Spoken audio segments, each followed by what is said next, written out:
She waited 7 years for Sheikh Hamdan. Then he chose someone else 7 years. Think about that for a moment.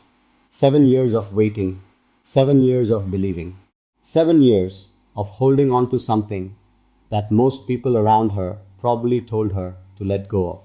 7 years of watching a man she loved live a life that had no official space for her in it, and still choosing to stay, still choosing to believe that love, if it was real enough and patient enough, would eventually find a way.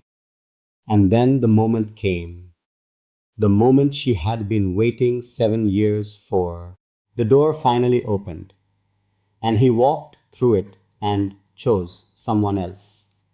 This is her story, and it is one of the most quietly heartbreaking stories in the entire world of Sheikh Hamdan. To understand her, you first have to understand what it means to love someone like Hamdan from his distance. He is not an ordinary man in any sense of the word.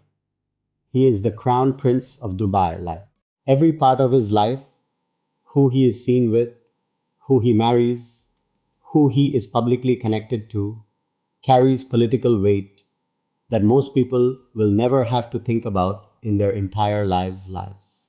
Loving him is not simple. It has never been simple. And the women who have been part of his private story have all had to learn, in their own way and at their own cost, exactly how complicated loving a prince can be. She entered his life years before the world started paying the kind of attention to Hamdan that it pays now. Before the Instagram following grew into millions. Before his poetry became something strangers quoted to each other across different continents. She knew him in a quieter time, a time when he was still becoming the person the world would eventually fall in love with. And she fell in love with that version of him, the real one.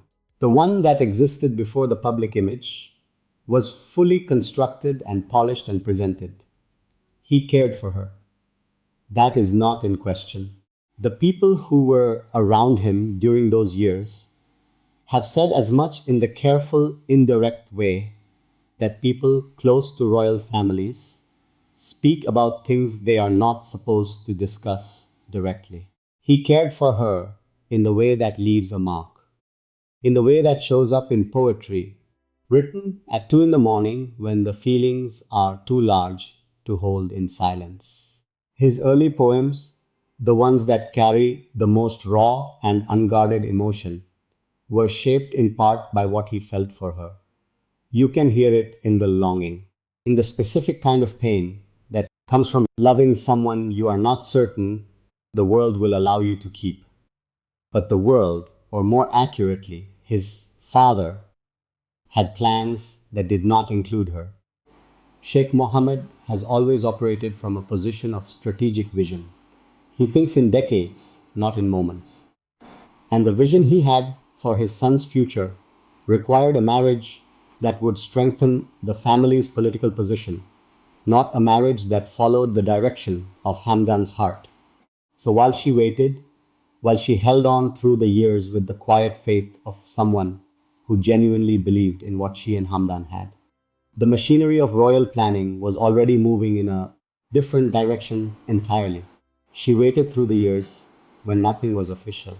She waited through the uncertainty and the silence, and the moments when she probably had every reason to walk away and start building a life that did not revolve around a man who could not fully claim her. She stayed because what they had felt real, because his poems felt like promises, because there is a particular kind of hope that only love creates, the kind that survives things it probably should not survive, that holds on past the point of logic, that whispers even in the hardest moments that something real does not simply disappear. And then in 2019, something happened that must have felt, for a moment, like the beginning of the answer she had been waiting for. His arranged marriage to Shaika bint Sayed Al Thani was announced, and for a woman who had been waiting 7 years, this must have been one of the most painful moments imaginable. Not because she did not know it was a possibility, but because seeing it made official something she had spent 7 years hoping would not come to pass. The man she had waited for was marrying someone his family had chosen, and her waiting, all of it, had not been enough to change that. But even then, she did not disappear entirely from the edges of his story. Because Hamdan's arranged marriage was not built on love. Everyone around it knew it. Sheikha could feel it. And when the marriage eventually collapsed, when the truth of Hamdan's feelings came out and Sheikha left, and the carefully constructed arrangements shall fall apart, the real door, the one she had been standing outside of for 7 years. And this is the part of the story that breaks something in you if you sit with it long enough. Because the door opened, and he did not choose her, he chose someone else. Another woman. A woman who had come into the picture during the years of waiting, during the years of the arranged marriage, during the complicated middle chapters of a love story that had too many people in it and not enough room for any of them to breathe. That woman became his wife. That woman became the mother of his children. And the one who had waited 7 years was left standing outside a door that had finally opened, then closed again before she could walk through it. There are no words for that specific kind of heartbreak. Waiting is its own kind of love. It costs something real. It takes years that could have gone somewhere else, feelings that could have been given to someone who was more available, a life that could have been built in a different direction. She gave 7 years to the belief that what she and Hamdan had was worth waiting for.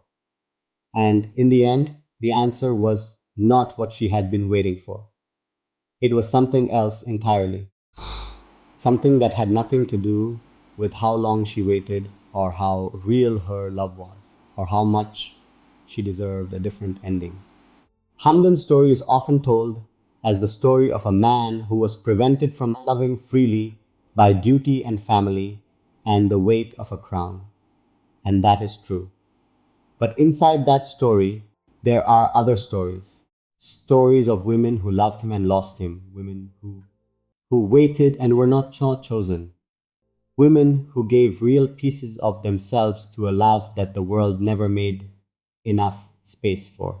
She is one of those women, the one who waited 7 years, the one who believed longer than most people would have, the one who, in the end, watched another woman receive the answer she had been hoping for. Somewhere she is living her life now, away from the palace, away from the cameras, away from a story that the world tells without ever really knowing her name or her face or what she gave to it. And Hamdan continues writing poems that carry traces of everyone who has ever loved him, including her, including the one who waited longest of all.